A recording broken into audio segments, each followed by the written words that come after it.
Magandang umaga mga kapatid.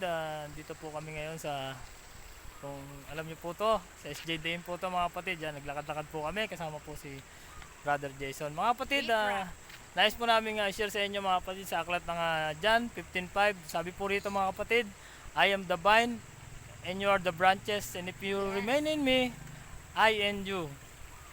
And you will bear much fruit.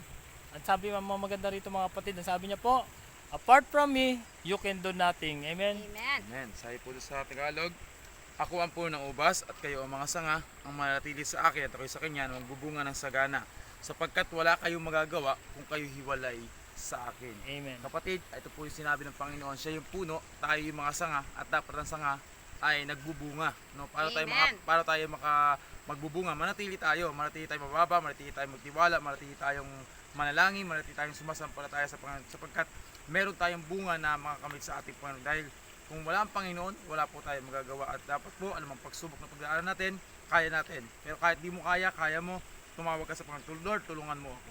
Amen. Amen. Amen. Exactly yung sinabi sa atin ng ating kapatid ni si Brother Jason, na apart from our God, diba? Wala tayo. So lahat ng meron tayo, ang balik ay sa ating Panginoon lamang. Yes, amen. So mahalaga yung ating malalim na connection sa ating Panginoon. Iyon ang nagsasabi sa atin na tayo yung branches.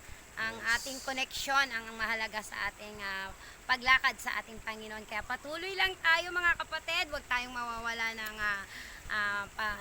tiwala sa ating Panginoon. Instead, lalo nating kapitan yung pinakaugat, yung pinakapuno natin, which is our Jesus God. Amen. Amen?